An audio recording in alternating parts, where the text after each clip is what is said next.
Assalamualaikum warahmatullahi wabarakatuh. Saya Sri Puspita Sari Hasana, NPM 1950-144. Di sini saya mau mempresentasikan hasil dari pengerjaan tugas saya, yaitu untuk memenuhi mata kuliah Interpersonal Skill. Materinya yaitu yang bertema Problem Solving.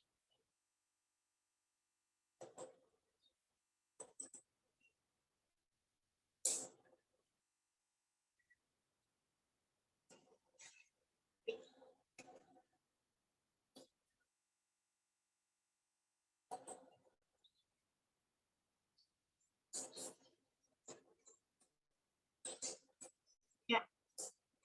Di sini ada 6 strategi problem solving. Yang pertama yaitu masuk ke masalah pribadi. Definisi masalahnya yaitu malas. Analisis kemungkinannya sebab potensial yaitu terlalu menganggap remeh atau enteng dan lebih mengutamakan kepentingan orang lain dan merasa jika dikerjakan mendekati batas waktu akan merasa lebih fokus dan lebih cepat dalam menyelesaikan tugas atau pekerjaannya. Identifikasi solusi yang memungkinkannya yaitu mengurangi dalam penggunaan sosial media, kemudian membuat jadwal yang teratur dalam mengerjakan tugas maupun pekerjaan. Ketiga, yaitu menyicil dalam mengerjakan tugas maupun pekerjaan, dimulai dari yang mudah atau yang dirasa bisa lebih dahulu dikerjakan. Keempat, yaitu memotivasi diri sendiri untuk lebih giat dan rajin. Prioritas solusinya yaitu mengatur serta membuat jadwal untuk dapat lebih mudah dalam menyicil tugas atau pekerjaan tersebut. Susunan rencana tindakannya yang pertama yaitu membuat list tugas atau pekerjaan apa saja yang harus dikerjakan. Setelah itu dibuatkan jadwal mana yang lebih dahulu untuk dikerjakan dan yang batas waktunya lebih cepat atau deadline-nya lebih dahulu. Kemudian kerjakan tugas yang dirasa lebih mudah untuk dikerjakan dan yang sesuai dengan batas waktunya lebih. Setelah itu implementasi dan evaluasinya. Setelah itu susun atau implementasikan hasil tugas atau pekerjaan yang sudah dibuat secara dicicil tersebut, maka tugas atau pekerjaan pun akan selesai dan juga tidak akan merasa dikejar waktu karena tugas selesai sebelum batas waktunya tiba. Kedua, yaitu definisi masalah tidak percaya diri. Analisis kemungkinan sebab potensialnya yaitu karena memiliki rasa ketakutan jika mengungkapkan pendapat yang akan disampaikan, pendapat tersebut tidak dihiraukan dan malah akan menjadi perdebatan. Identifikasi solusi yang memungkinkannya yaitu yang pertama memotivasi diri sendiri untuk lebih berani mengemukakan sebuah pendapat ataupun ide. Kemudian memotivasi diri sendiri untuk lebih percaya diri, mematangkan pendapat dan menyiapkan argumen dengan matang. Prioritas solusinya yaitu susun rencana. Prioritas solusinya yaitu matangkan sebuah pengetahuan dari pendapat yang akan disampaikan. Sehingga saat hal tersebut memacu argumen dengan pendapat orang lain, maka tidak akan kebingungan. Jika pengetahuan dan pendapatannya sudah matang dan akan menimbulkan rasa percaya diri. Susun rencana tindakannya yaitu yang pertama mencari pengetahuan mengenai hal lain berhubungan dengan pendapat yang akan disampaikan. Setelah dirasa cukup matang, langsung sampaikan pendapat tersebut. Jika ada sanggahan dari pihak lain, maka dengarkan dahulu, lalu jika merasa ada hal atau argumen yang ingin disampaikan, maka silakan disampaikan. Implementasi dan evaluasinya, setelah itu mengimplementasikan sebuah pendapat tersebut, maka rasa percaya diri dalam mengungkapkan sebuah pendapat sedikit demi sedikit timbul, dan pendapat juga disampaikan dengan baik. Dalam argumentasi juga berjalan dengan baik dan tertib. Yang ketiga yaitu definisi masalahnya tidak berdamai dengan finansial serta tidak adanya pemasukan. Analisis kemungkinan sebab potensialnya yaitu pengeluaran lebih banyak daripada penghasilan, dikarenakan belum memiliki pekerjaan yang tetap, karena masih harus membagi waktu dengan kegiatan kuliah dan tidak memiliki usaha yang bisa dijalankan bersamaan dengan kegiatan perkuliahan. Identifikasi solusi yang memungkinkannya yaitu berhemat dan lebih dahulukan kebutuhan saja dibandingkan keinginan. Kemudian menabung, merubah gaya hidup, dan membuat usaha kecil. Pilihan prioritas solusinya yaitu menyesuaikan kebutuhan dengan penghasilan dan membuat usaha kecil dengan modal yang dapat dihasilkan dari menabung. Susunan rencana tindakannya yaitu pertama adalah menabung dan menyisihkan uang untuk modal usaha, kedua mencari usaha yang banyak diminati, lalu menyusun strategi marketing untuk mulai memasarkan produk usaha. Selain itu, kita juga bisa mencari pekerjaan tambahan penghasilan, baik bekerja maupun pekerjaan yang freelance. Implementasi dan evaluasinya yaitu setelah mengimplementasikan dengan cara berhemat dan menabung untuk modal usaha, maka modal pun terkumpul dan bisa melakukan usaha tersebut. Setelah menyeimbangkan penghasilan dan juga kebutuhan, maka meskipun finansial belum sepenuhnya stabil, setidaknya kita dapat menyeimbangi antara pengeluaran dengan pemasukan. Kemudian, problem solving di masalah sosial. Definisi masalahnya itu sulitnya lapangan pekerjaan bagi guru pendidikan kewarganegaraan. Analisis kemungkinan sebab potensialnya dikarenakan dalam dunia pekerjaan dan kebanyakan sekolah yang dilamar hanya ingin mendapatkan guru yang sudah banyak memiliki pengalaman mengajar. Dan juga saingan guru PPKN saat ini sudah sangat banyak.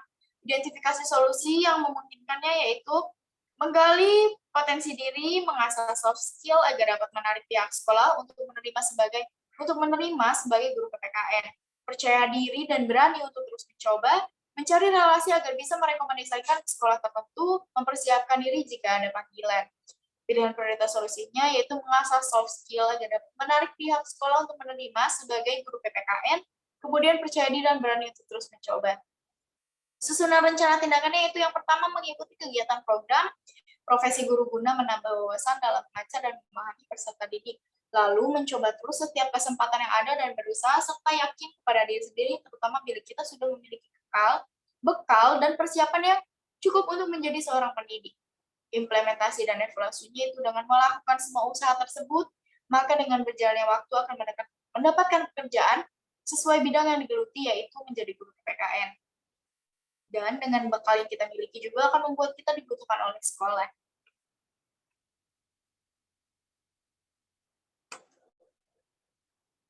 Kemudian, definisi masalahnya itu kecilnya gaji atau penghasilan yang didapat seorang guru honorer, sedangkan pengeluaran lebih besar dan pendapatan yang sedikit. Analisis kemungkinan sebab potensialnya, karena hanya bekerja sebagai pengajar saja, kemacetan pendapatan perusahaan atau pendidikan dalam pembayaran upah honorer. Belum lagi memiliki pengalaman, sehingga pekerjaan ditawarkan dengan pendapatan yang kecil. Identifikasi solusinya yang memungkinkan yaitu selain menjalani pekerjaan di tempat kerja tersebut, dibarengi dengan mencari peluang-peluang pekerjaan di tempat lain. Memiliki usaha sampingan di luar pekerjaan, terutama agar memiliki penghasilan tambahan, meminimalisir pengeluaran. Kemudian pilihan prioritas solusinya itu mencari peluang-peluang pekerjaan di tempat lain serta memiliki usaha sampingan di luar pekerjaan utama agar memiliki penghasilan tambahan. Susunan rencana tindakannya yaitu mencari peluang di tempat lain dengan berkomunikasi dengan orang-orang terdekat yang memiliki pekerjaan dengan pendapatan yang tinggi dan mulai mencari peluang dalam usaha sampingan yang bisa dikerjakan. Dengan melakukan semua usaha tersebut, implementasi dan evaluasinya itu dengan melakukan semua usaha tersebut, dengan berjalannya waktu, pekerjaan yang ideal terutama dalam pendapatannya akan didapatkan, dan juga dengan memprioritaskan kebutuhan dibandingkan keinginan. Selanjutnya itu definisi masalah, memiliki masalah pribadi dengan rekan di tempat bekerja. Analisis kemungkinan sebab potensial yaitu terjadi kesalahpahaman di luar waktu kerja, identifikasi solusi yang memungkinkannya yaitu memulai percakapan untuk menyelesaikan masalahnya. Tidak terbawa emosi dan memaafkan, hilangkan egois dalam diri, serta self-reminder. Pilih prioritas solusi, memulai percakapan untuk menyelesaikan masalahnya. Susunan rencana tindakannya yaitu self-reminder, juga apa yang menjadi sebab masalah dengan rekan tersebut, lalu berbicara secara dan meminta waktu untuk membahas masalah tersebut dengan kepala dingin tanpa adanya emosi, dan pisahkan antara masalah pribadi dengan pekerjaan lalu saling memaafkan. Implementasikan dan evaluasinya yaitu setelah mengimplementasikan maka terjalin kembali komunikasi yang baik dengan rekan kerja tersebut. Hal itu dapat menimbulkan rasa perdamaian antar rekan dalam kerja. Masalah yang dihadapkan dengan 9 simpang.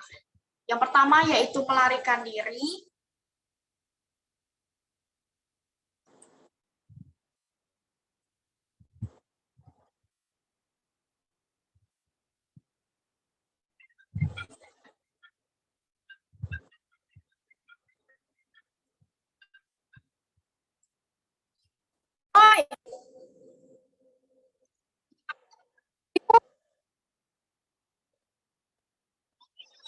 Udah, ini gue lagi bikin Jum, satu lagi terakhir video lu nelpon.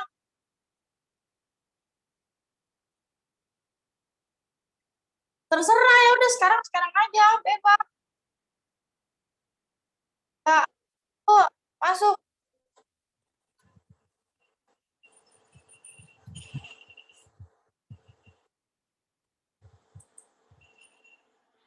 Masalah yang dihadapkan dengan 9 simpang. Yang pertama yaitu ada melarikan diri. Jika rasa malas dihadapi dengan melarikan diri, maka akan sangat merugikan karena akan makin banyak tugas yang menumpuk dan tidak akan selesai. Hal ini membuat seseorang menjadi terlihat tidak bertanggung jawab dengan kewajibannya.